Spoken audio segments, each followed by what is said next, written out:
Hai semua, apa kabar? Semoga kalian selalu sehat dan bahagia ya. Terima kasih sudah klik video ini. Sebelum nonton silahkan ditekan tombol subscribe dan like-nya, tekan juga loncengnya supaya kalian tahu setiap saya upload video baru. Vanessa Marcot lahir pada tanggal 17 Juni 1989 di kota Leominster, Massachusetts, Amerika Serikat. Orang tuanya bercerai segera setelah Vanessa lahir, tetapi ayah Vanessa sangat terlibat dalam hidupnya. Ayahnya tinggal di kota yang sama dan berusaha menghabiskan waktu sebanyak mungkin waktu bersama putri kecilnya. Sejak kecil, Vanessa mengembangkan kecintaan yang kuat pada olahraga dan alam. Berkat ayahnya, mereka sering pergi mendaki gunung, bermain ski di pegunungan terdekat, dan mengunjungi laut untuk menikmati pantai. Kemudian Vanessa menjadi bersemangat tentang yoga dan jogging dan bahkan mengikuti 2 maraton amal.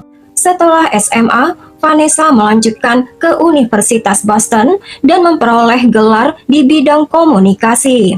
Dia bekerja di beberapa perusahaan lokal sebelum mendapatkan pekerjaan impiannya di Google yang membuat Vanessa pindah ke kota New York. Vanessa bersemangat dengan pekerjaan barunya dan bekerja keras untuk meningkatkan karirnya. Bahkan dalam jadwalnya yang padat, dia meluangkan waktu untuk amal, mencoba membantu orang lain.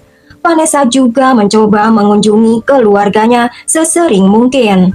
Keluarganya tinggal di kota kecil bernama Princeton, tidak jauh dari kampung halamannya yang hanya berjarak 288 km dari New York. Pada awal Agustus 2016, ketika Vanessa berusia 27 tahun, dia mengunjungi keluarganya untuk akhir pekan dan tinggal di rumah ibunya. Dia menghabiskan waktu bersama kerabatnya, bertemu teman, dan berencana untuk kembali ke New York pada hari Minggu, tanggal 7 Agustus 2016. Pada pagi itu, Vanessa menghabiskan beberapa waktu bersama ibunya, dan di sore hari, Vanessa memutuskan untuk pergi jogging. Ada sisa beberapa jam lagi sampai busnya ke New York berangkat. Dia memiliki cukup waktu untuk menikmati larinya. Vanessa berlari di sepanjang jalan dekat rumah ibunya, meskipun ada beberapa rumah lain di sepanjang jalan. Kebanyakan jalan itu tersembunyi oleh pepohonan. Vanessa seharusnya kembali dalam setengah jam, tetapi dia tidak pernah kembali. Ibu Vanessa mulai khawatir mengenai Vanessa masih harus berkemas dan naik bus. Ibunya mencoba menelponnya, tetapi Vanessa tidak mengangkat ponselnya. Sekitar 1 jam setelah Vanessa meninggalkan rumah, ponsel Vanessa mulai berbunyi langsung ke voicemail, membuat ibunya semakin khawatir. Ibunya terus berusaha menghubungi putrinya, tetapi tidak ada respon. Harapan terakhir ibu Vanessa bahwa Vanessa mungkin memutuskan bertemu temannya atau mengunjungi anggota keluarga sebelum kembali ke New York. Ibunya menghubungi semua kerabat, tetapi tidak satupun dari mereka melihat Vanessa. Takut sesuatu yang buruk mungkin terjadi pada putrinya, ibu Vanessa memutuskan memanggil polisi.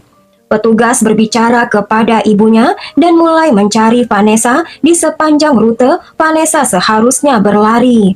Kerabat dan teman Vanessa segera bergabung melakukan pencarian, berharap menemukan Vanessa dalam keadaan aman.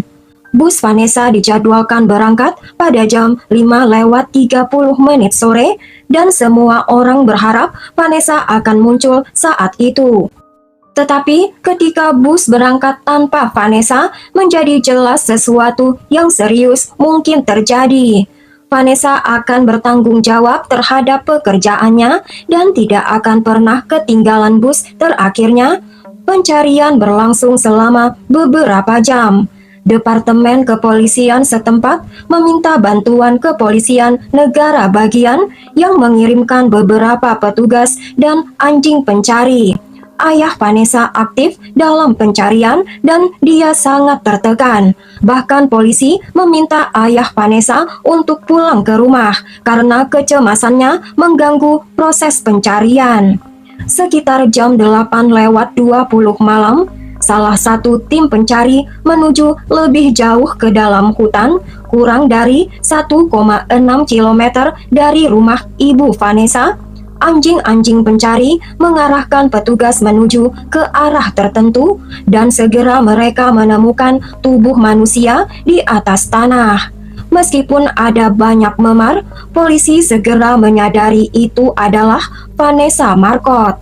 Pakaiannya hilang kecuali satu sepatu sneaker yang tergeletak dekat lokasi kejahatan. Selain lebam, ada tanda luka bakar yang jelas di sekujur tubuhnya dan sepatu sneaker tersebut juga terbakar.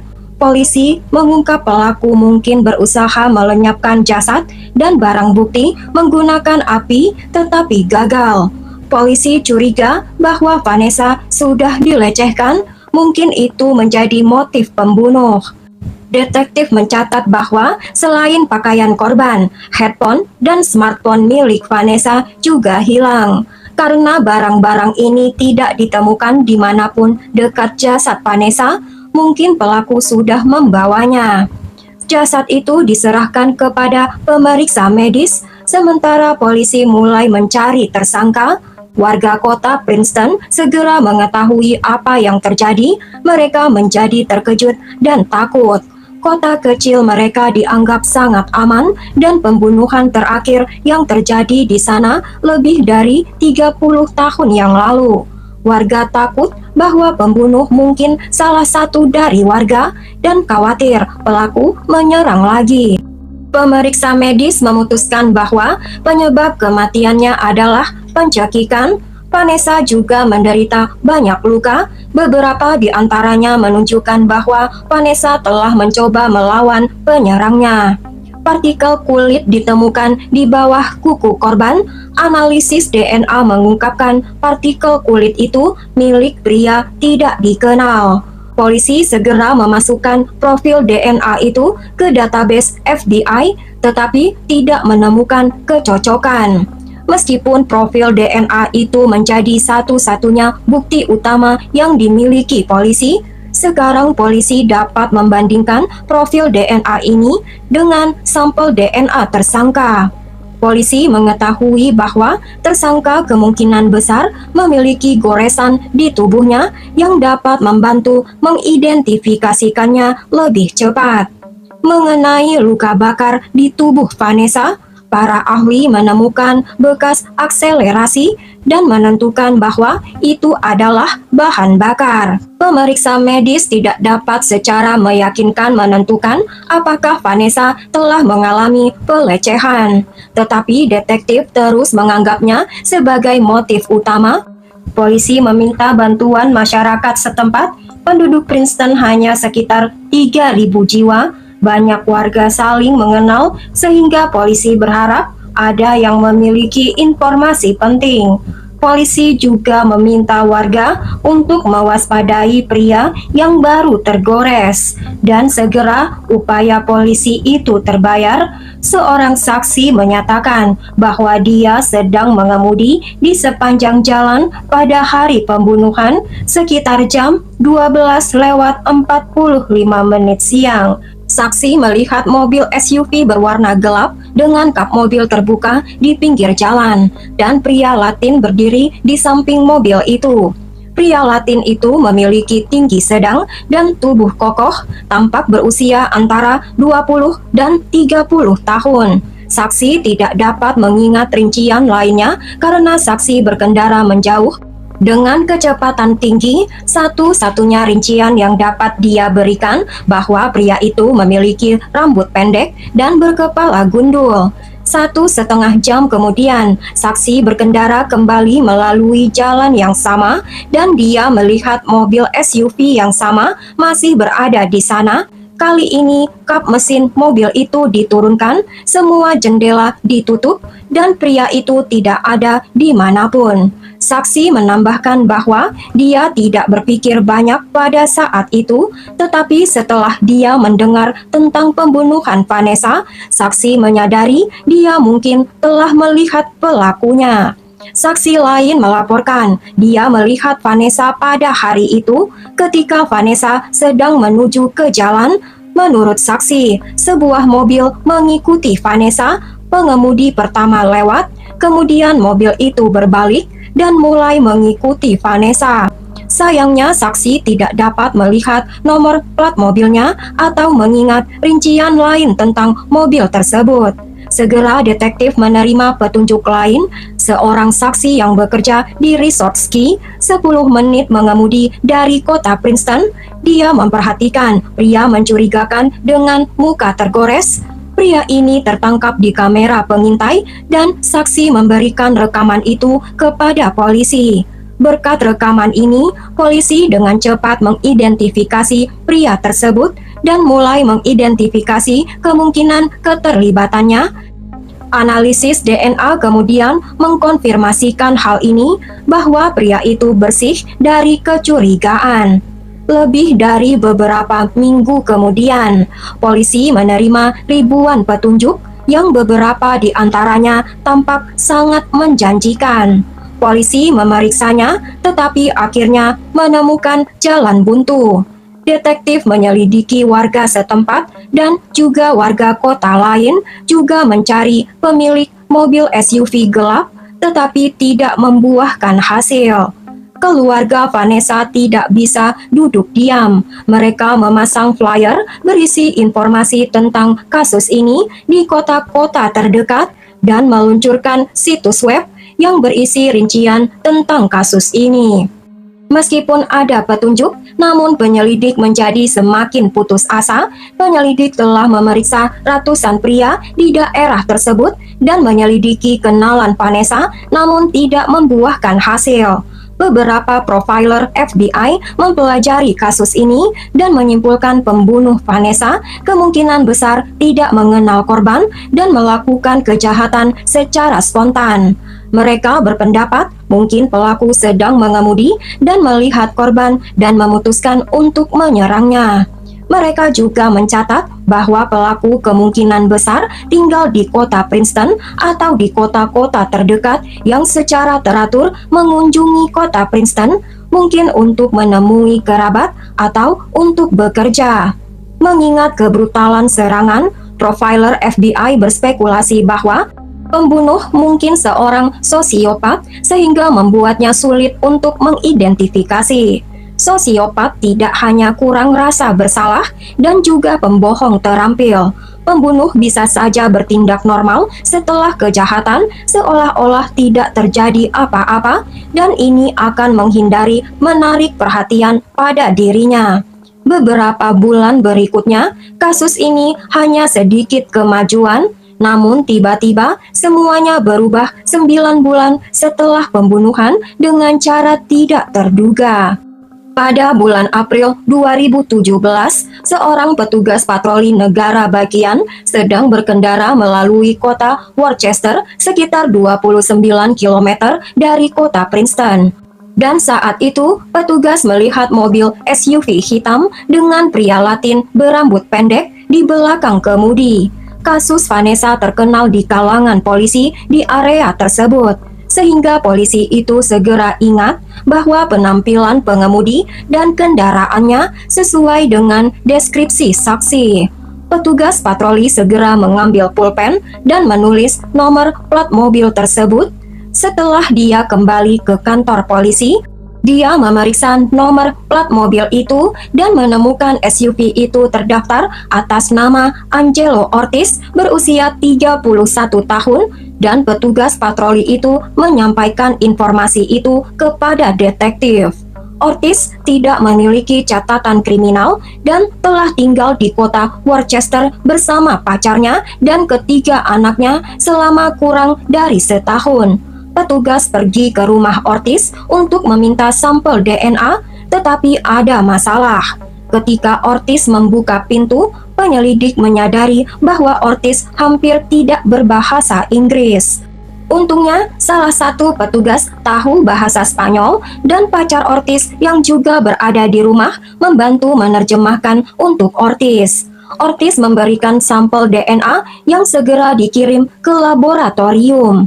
Sambil menunggu cek laboratorium, detektif memeriksa latar belakang Ortiz. Detektif menemukan Ortiz bekerja sebagai supir pengiriman yang mengangkut paket dari gudang ke berbagai kantor pos di daerah tersebut.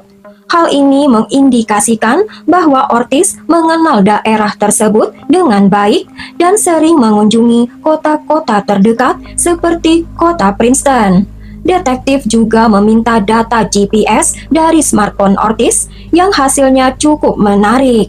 Walaupun operator hanya dapat memberikan data perkiraan berdasarkan menara seluler, hal ini menunjukkan Ortiz berada di Princeton pada saat penyerangan Vanessa, khususnya di daerah tempat jasad Vanessa ditemukan. Polisi mengetahui bahwa setelah pembunuhan, Ortiz membeli bahan bakar di stasiun bahan bakar di kota tetangga. Hanya beberapa kilometer jauhnya, Ortiz membeli bahan bakar hanya senilai $5, seperti yang ditunjukkan dalam catatan Bank Ortiz. Ortiz telah mengisi jerigen kecil seperti kita ketahui, ada jejak bahan bakar ditemukan di tubuh korban. Semua ini membuat para detektif yakin bahwa Ortiz kemungkinan terlibat dalam kejahatan. Segera detektif menerima hasil laboratorium. DNA Ortiz cocok dengan partikel kulit yang ditemukan di bawah jari Vanessa. Polisi akhirnya menangkap Ortiz. Ortiz menyangkal keterlibatannya dalam pembunuhan itu, dan kasus ini dibawa ke pengadilan. Dengan bukti yang dimiliki polisi, termasuk hasil DNA dan data GPS pada hari pembunuhan, jaksa yakin mereka bisa mengamankan hukuman. Namun masalah tidak terduga muncul ketika pengacara Ortiz mengklaim bahwa polisi telah memperoleh sampel DNA Ortiz secara tidak syah, yang berarti harus dikecualikan dari bukti. Pengacara berpendapat kendala bahasa yang menghalangi Ortiz memahami apa yang terjadi dan memberikan persetujuan untuk mengumpulkan DNA. Ortiz bersikeras, dia telah menandatangani dokumen yang dia tidak mengerti dan hanya menyediakan sampel DNA karena pacarnya menyuruhnya. Situasi ini memberikan tantangan kepada jaksa, meskipun dengan adanya kecocokan DNA yang tidak dapat disangkal, permintaan pengacara dapat membahayakan kasus tersebut dan menyebabkan Ortiz dibebaskan. Masalah tersebut telah dibahas selama beberapa waktu, namun pada akhirnya hakim memutuskan untuk menjunjung tinggi hasil tes DNA. Meskipun demikian, Ortiz masih menolak untuk mengaku. Persidangan tertunda selama beberapa tahun. Selama periode ini, Ortiz tetap di penjara karena dia tidak mampu membayar uang jaminan sebesar $10 juta.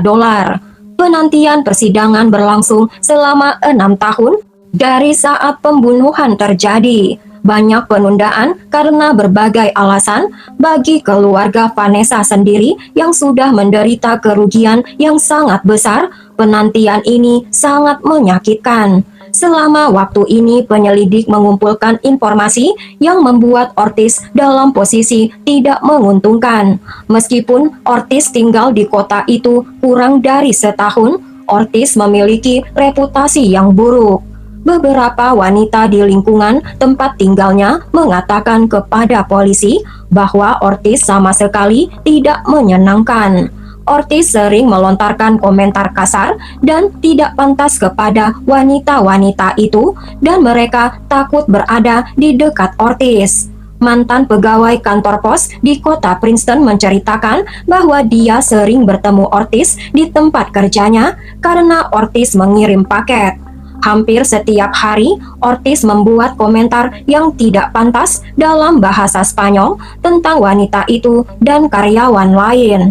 Sepertinya Ortiz tidak menyadari wanita itu mengerti bahasa Spanyol. Wanita itu merasa tidak nyaman setiap kali Ortiz datang. Terlebih lagi, wanita itu sering berjalan kaki untuk bekerja di sepanjang jalan yang sama dengan tempat Vanessa jogging. Setelah mendengar tentang kematian Vanessa, wanita itu tidak tahan lagi tinggal di kota itu dan akhirnya pindah. Jaksa penuntut menawarkan Ortiz kesepakatan memberinya kesempatan untuk dibebaskan setidaknya di usia tua. Tanpa kesepakatan, Ortiz kemungkinan besar menghabiskan seumur hidupnya di penjara. Setelah beberapa pertimbangan, Ortiz setuju. Pada bulan Oktober 2002, Ortiz mengaku bersalah. Ketentuan kesepakatan tidak mengharuskan Ortiz untuk memberikan rincian apapun tentang kejahatannya. Ortiz hanya harus mengakui kesalahan yang dia lakukan. Meskipun kesepakatan itu tampaknya tidak adil, Ortiz dihukum 20 tahun penjara karena perampokan, karena Ortiz mengambil ponsel dan handphone Vanessa, dan Ortiz menerima hukuman 25 tahun penjara hingga seumur hidup dengan kemungkinan pembebasan bersyarat hanya setelah 45 tahun. Ini berarti Ortiz bisa mencari pembebasan hanya setelah dia berusia 81 tahun. Tragisnya, ayah Vanessa yang telah menunggu keadilan atas pembunuhan putrinya, dia meninggal hanya 10 hari sebelum hukuman Ortiz dijatuhkan karena masalah kesehatan. Di pengadilan, mantan istrinya mengatakan ayah Vanessa meninggal karena patah hati dan kesedihan yang tidak tertahankan yang disebabkan pembunuhan Vanessa. Ortiz sendiri tidak menunjukkan tanda penyesalan selama hukumannya.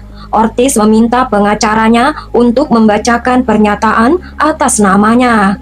Pengacaranya yang membacakan pernyataan Ortiz mengatakan bahwa Ortiz mengerti mengapa keluarga Vanessa melihatnya sebagai monster, namun Ortiz juga meminta mereka mengingatnya bahwa dia juga orang yang memiliki keluarga yang telah mendukungnya selama cobaan ini.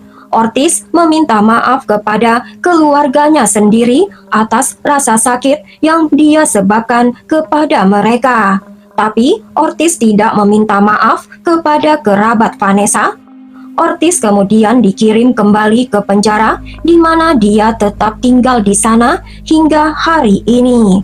Setelah kematian Vanessa, teman dan kerabatnya mendirikan sebuah organisasi untuk menghormati Vanessa. Awalnya mereka fokus pada kursus bela diri bagi wanita, namun selama bertahun-tahun tujuan mereka telah berkembang sekarang ke berbagai masalah terkait keselamatan perempuan dan pencegahan kekerasan dalam segala bentuknya. Sampai di sini dulu cerita kasus ini guys. Berikan pendapat kalian tentang kasus ini di kolom komentar ya. Dalam kasus ini penjahat melakukan kejahatan kepada siapa saja secara random walaupun di hari yang masih sore. Kejahatan bisa terjadi kepada siapa saja, baik pada pria maupun wanita. Misalnya karena tempat yang sepi, waktu yang mendekati malam, atau sudah malam, sehingga kita bisa menghindari kejahatan terjadi. Kurang hati-hati bisa menyebabkan hilangnya harta benda, bahkan nyawa. Sebelum bertindak, dipikir dulu akibatnya. Kejahatan ada di mana-mana. Sampai di sini dulu guys ceritanya. Bila suka kasus ini, jangan ragu-ragu, berikan subscribe dan like-nya. Tekan juga loncengnya untuk cerita yang lain.